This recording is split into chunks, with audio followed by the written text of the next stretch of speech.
You scroll through your news feed. Iran launches missiles toward Israel. Israel retaliates with airstrikes. Tensions escalate. Alliances shift. And somewhere deep in your chest you feel it.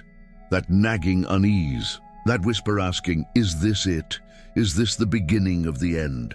What if I told you that nearly 2,700 years ago, a prophet described a scenario that looks eerily similar to what we're watching unfold right now? And what if the details he provided weren't just spiritual poetry, but a geopolitical roadmap we're following step by calculated step? The question isn't whether biblical prophecy exists. The question is whether we're watching it materialize in real time, broadcast live on our smartphones, while we sip our morning coffee and wonder if we should be doing something more than just watching. Let me take you back to a moment that changed everything. The year is 597 before the Common Era. Jerusalem has fallen. The Babylonian army has dragged the Jewish people into exile. Among the captives is a priest named Ezekiel.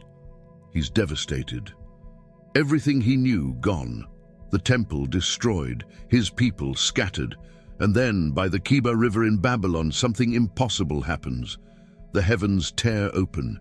Ezekiel sees visions that defy description, wheels within wheels. Living creatures with four faces, fire and lightning, the glory of God himself.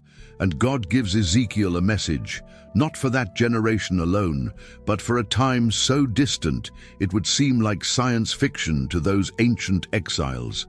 A time when Israel would be reborn from the ashes, when the scattered people would return to their ancestral land after centuries of wandering, when enemies would surround them from the north, specifically from the north. Now here's where it gets chilling. In chapters 38 and 39 of Ezekiel, the prophet names specific nations that will form a coalition against Israel in the last days. He calls the leader Gog, from the land of Magog. He mentions Persia, Cush, Put, Gomer, Beth Togarmah. Scholars have spent lifetimes identifying these ancient names with modern territories, and the consensus is startling. Persia is modern-day Iran. Gog from the land of Magog, many believe, refers to Russia, attacking from the north. The geographical descriptions match almost perfectly. But surely this is just coincidence, right? Ancient prophecies are vague, they're metaphorical, they could mean anything.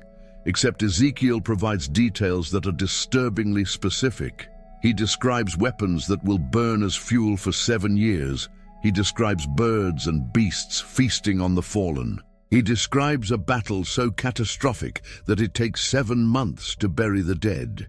He describes Israel dwelling securely, without walls, trusting in peace, when suddenly this northern coalition strikes. Fast forward to 1948. Against all historical precedent, against impossible odds, Israel is reborn as a nation after nearly 2,000 years of dispersion. No other ancient people has ever done this. The Hittites didn't reform their nation. The Babylonians didn't reconstitute their state. The Assyrians didn't reclaim their borders, but Israel did. How do you explain that? And since 1948, what has been Israel's primary existential threat? A nation to their northeast that has openly declared their desire to wipe Israel off the map, the Islamic Republic of Iran, the modern incarnation of ancient Persia, the very nation Ezekiel named 2,700 years ago. Here's what keeps intelligence analysts awake at night. Iran isn't acting alone. They've built a network of proxy forces encircling Israel. Hezbollah in Lebanon to the north, Hamas in Gaza to the south, various militias in Syria to the northeast, the Houthis in Yemen launching missiles from the south. It's a strategic encirclement, a noose tightening, and behind Iran providing weapons, intelligence and diplomatic cover stands Russia, attacking from the north. Just as Ezekiel predicted. You might think this is reading too much into ancient texts, confirmation bias, seeing patterns where none exist. But consider the statistical improbability. What are the odds that a specific ancient nation mentioned in a specific prophecy would, after 2.5 millennia, become the primary antagonist of a reborn Israel? What are the odds that Russia, the massive power to the north, would align itself with Iran in this exact configuration? What are the odds that this alignment would occur in the same generation that saw Israel's miraculous rebirth? Let me show you something even stranger. In 1991, the Soviet Union collapsed. Russia was weak, fragmented, no longer a global power. The Cold War was over. Peace was breaking out. Iran was isolated, economically devastated by a brutal 8-year war with Iraq. The idea that these two nations would form a powerful alliance seemed absurd. Russia had always been wary of radical Islam. Iran had always been suspicious of Moscow's imperial ambitions. But then something shifted. In the 2000s, Russia began reasserting itself. Vladimir Putin rose to power. Iran accelerated its nuclear program, and slowly, methodically, these two historical adversaries discovered common ground, opposing American influence in the Middle East, challenging Western dominance, supporting the Assad regime in Syria. By 2015, Russian jets were flying combat missions from Iranian air bases. An unthinkable alliance had formed. The pieces on the prophetic chessboard were moving into position. Now, the Book of Revelation, written by John on the island of Patmos around 95 in the Common Era, adds another layer to this puzzle. John describes a final battle called Armageddon. The word comes from the Hebrew Har Megiddo, the mountain of Megiddo. This is an actual geographical location in northern Israel. It's a strategic valley where more than 30 major battles have been fought throughout history. Egyptians fought there, Assyrians fought there, the Romans fought there, the Crusaders fought there, the British fought there in World War I. Why this location? Because Megiddo controls the primary invasion route from the north into Israel. Any massive army attacking from the northeast, from Syria, from Turkey, from Russia, would naturally funnel through this valley. It's not mystical symbolism, it's military geography. And modern Israeli defense strategy still considers this northern corridor the most vulnerable approach for invasion. John also describes armies gathering from the east, crossing a dried-up Euphrates River.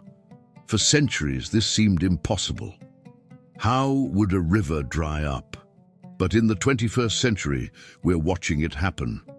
Turkey has built massive dams on the Euphrates. Syria has built dams. Iraq has built dams. Climate change is reducing rainfall. The river's flow has decreased by 40% in recent decades. In some stretches, you can walk across it during summer months. The impossible is becoming mundane. But here's where the prophecy gets truly unsettling. Revelation describes signs preceding this final conflict. Wars and rumors of wars. Nations rising against nations. Earthquakes in various places, famines, pestilences, celestial signs, false prophets, a global system of economic control, the ability to track and mark every person, the ability to prevent anyone from buying or selling without authorization. 2,000 years ago, this sounded like fever dreams. How could any government track every transaction? How could any authority prevent someone from buying bread without the right mark? It was technologically impossible. But now we have digital currencies, biometric identification, facial recognition, social credit scores, artificial intelligence monitoring systems. The technological infrastructure for total economic control exists. We built it in a single generation. Does this mean we're definitely in the end times? No. Does it mean we should panic? Absolutely not. But does it mean we should pay attention? That we should understand what these prophecies actually say, that we should distinguish between sensationalism and legitimate scriptural interpretation? Yes, 1,000 times yes. Because here's what most people miss about biblical end times prophecy. It's not primarily about scaring people. It's about providing hope. It's about assuring believers that no matter how chaotic the world becomes, no matter how powerful evil appears, no matter how dark the hour, there is a plan, there is sovereignty, there is ultimate justice. The story doesn't end with destruction, it ends with restoration, new heavens, new earth, tears wiped away, death defeated, paradise restored. But to get there, the prophecies describe a period of intense tribulation, a time of testing unlike anything humanity has experienced. And the catalyst, the spark that ignites this final sequence, is a coalition of nations attacking Israel, led by Persia and a power from the north, resulting in a battle so massive, so devastating, that it requires divine intervention to end it. So when you see news reports about Iran developing nuclear capabilities, about Russia deploying forces to Syria, about tensions escalating between Israel and its neighbors, about alliances shifting in ways that seemed impossible a generation ago, you have to ask yourself, am I witnessing the stage being set? Are the actors taking their positions? Is the prophecy moving from ancient text to current event? And here's the truly sobering part. According to these prophecies, this final conflict doesn't emerge from nowhere. It's preceded by signs, warnings, indicators that increase in frequency and intensity, like birth pangs, as Jesus himself described it. Starting slowly, far apart, manageable, then accelerating, coming faster, harder, more intense, until suddenly you're in active labor and there's no stopping what's coming. So what are these signs? What should we be watching for? The ancient prophets gave us a checklist, and in the next part of this investigation, we're going to examine the signs beyond the battlefield, the natural disasters, the technological acceleration, the global patterns that seem disconnected, but might be pieces of the same apocalyptic puzzle. Let's talk about the signs that don't make headlines, but should terrify us more than any missile strike. In Matthew chapter 24, Jesus sits on the Mount of Olives overlooking Jerusalem. His disciples ask him the question everyone wants answered. What will be the sign of your coming and of the end of the age? His response is chilling in its precision. He doesn't give vague spiritual platitudes. He gives a diagnostic checklist. Wars and rumors of wars. Check. We've got that. But then he adds something crucial. These are just the beginning of birth pangs. The real signs go deeper. He mentions earthquakes in various places. Now, skeptics will immediately say, earthquakes have always happened. The Earth's crust has been shifting since the planet formed. True, but here's what the data shows. The United States Geological Survey tracks seismic activity globally. In the year 1900, they recorded about 3 major earthquakes worldwide. By 2000, that number had increased to around 15 per year. By 2020, we were averaging over 20 significant quakes annually. The frequency is accelerating, but it's not just frequency, it's distribution. Jesus said earthquakes in various places, plural, diverse, unexpected, and that's exactly what we're seeing. Earthquakes in regions that rarely experienced them, new fault lines activating, seismic zones expanding. In April of 2024, a significant earthquake struck the northeastern United States, an area not known for major seismic activity. People in New York City felt buildings sway. It made international news because it was unusual, unexpected, a sign in a place where signs weren't supposed to appear. Then there are the famines. You might think we've conquered hunger. We produce more food than ever before in human history. We have the agricultural technology to feed 10 billion people.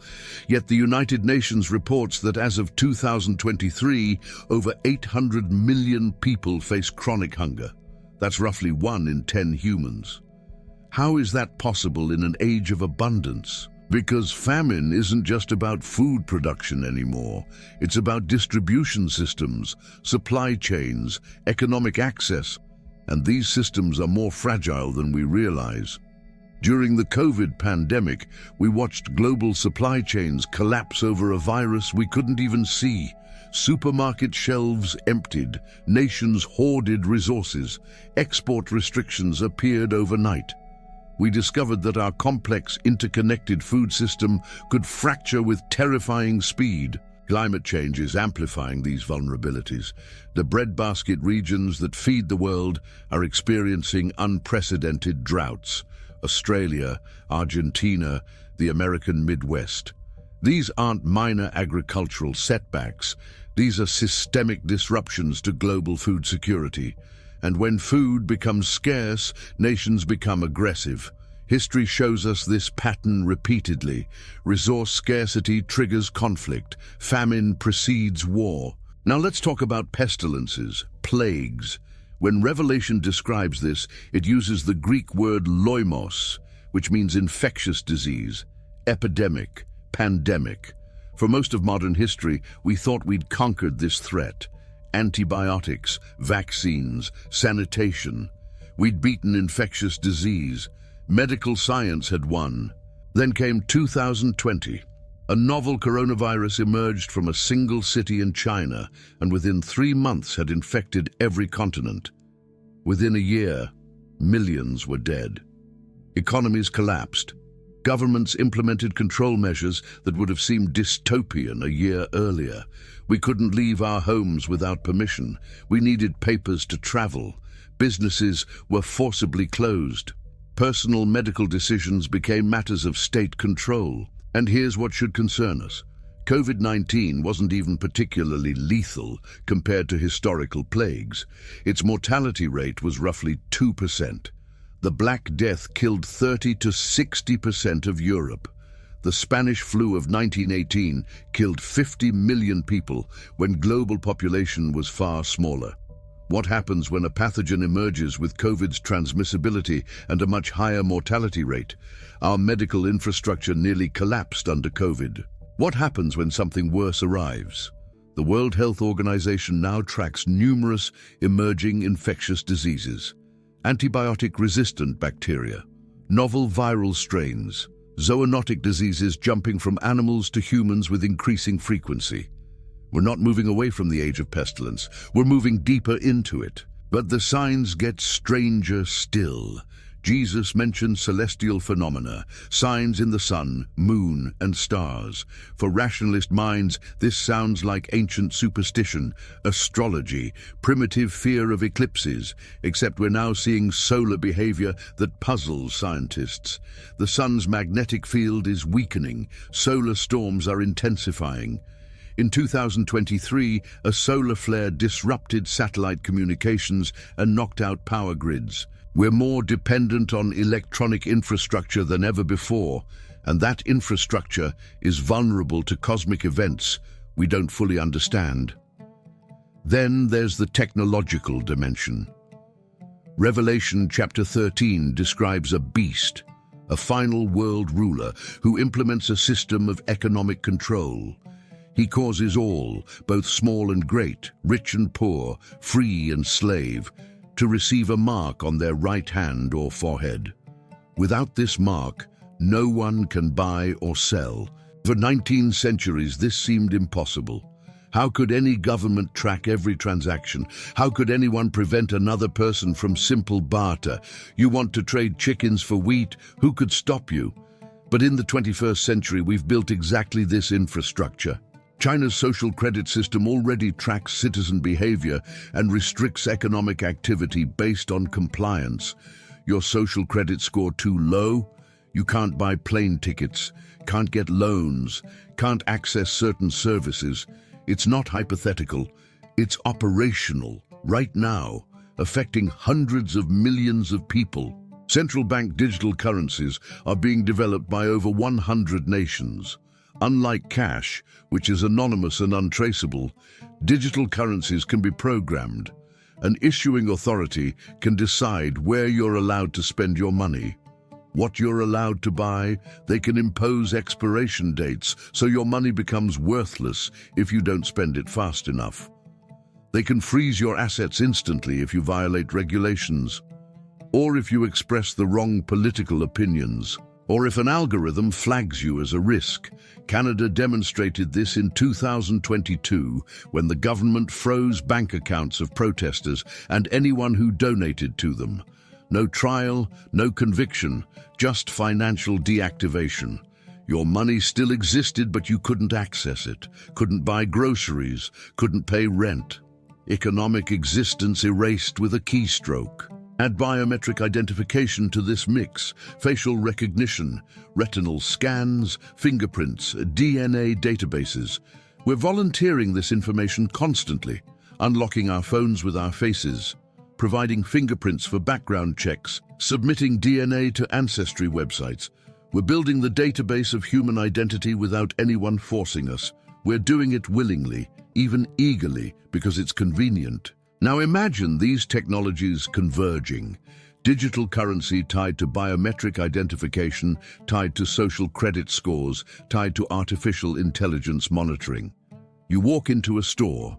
Cameras scan your face. AI checks your social credit. Digital wallet verifies your purchasing permissions, all in milliseconds. No mark physically on your hand or forehead necessary. The technology achieves the same result: total economic control. The ability to exclude anyone from participation in commerce. Does this mean we're definitely seeing the mark of the beast? Not necessarily, but does it mean the technological infrastructure for such a system now exists when it didn't even 50 years ago? Absolutely.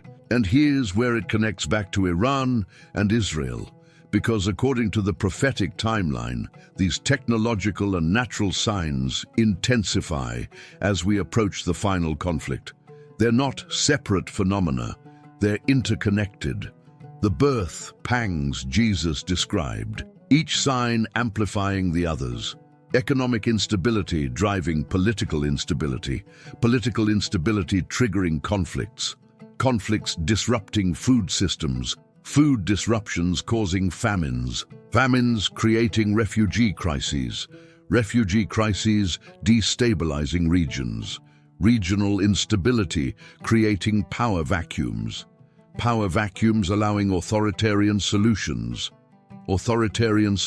implementing digital control systems. It's a cascade, a domino effect, and at the center of this geopolitical storm sits Israel, a nation the size of New Jersey, population of roughly 9 million, surrounded by hundreds of millions who want them gone. Yet somehow, impossibly, they survive. They thrive, their military dominates, their economy flourishes, their technology leads the world. How do you explain that? Natural capability, superior strategy? Or is something else preserving them? Something the prophets described thousands of years ago? A divine purpose, a role to play in the final act of human history. Because here's what Ezekiel's prophecy actually says about the outcome. When Gog and his coalition attack Israel, when the northern armies descend, when it looks like the end, God himself intervenes. Not human armies, not military technology, divine intervention, earthquake, fire, hailstones. The coalition destroys itself in confusion. Israel doesn't win through superior firepower. They win because the God of Abraham, Isaac and Jacob demonstrates his sovereignty to the watching world. And the purpose? Ezekiel is explicit, so that the nations will know that I am the Lord. It's not about nationalism. It's not about one nation defeating another. It's about the Creator revealing himself unmistakably to a skeptical world that has forgotten him. So where does that leave us? Scrolling through news feeds, watching tensions escalate, feeling that unease in our chest. What do we do with this information? First, we distinguish between fear and wisdom. Biblical prophecy isn't meant to terrify believers. It's meant to prepare them, to provide context, to offer hope that no matter how dark things appear, there is a plan, there is an end, there is restoration coming. Second, we resist the temptation toward fatalism. Just because prophecy describes certain events doesn't mean we stop working for peace. Stop fighting injustice. Stop caring for the vulnerable.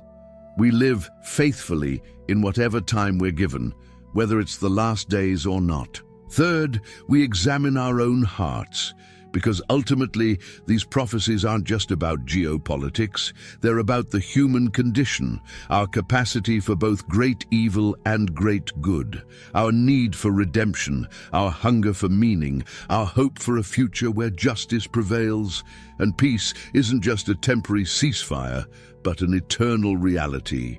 The signs are there: wars and rumors of wars, earthquakes in various places, famines, pestilences, technological systems enabling unprecedented control, ancient enemies aligned exactly as prophesied, a reborn Israel exactly when predicted, the pieces on the board moving into position. Are we watching the countdown to Armageddon? I can't tell you with certainty.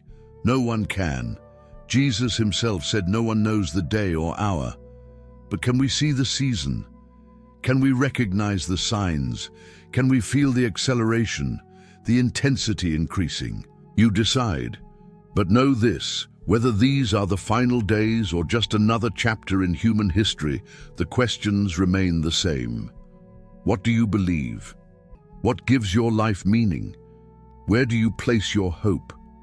And when the unthinkable becomes reality, when the impossible manifests before your eyes, will you be ready? The countdown continues, the signs multiply, the stage is set, and somewhere in the Middle East, ancient enemies face each other across battle lines that may have been drawn not by modern politicians, but by prophets who saw this moment 2,700 years ago and tried to warn us it was coming.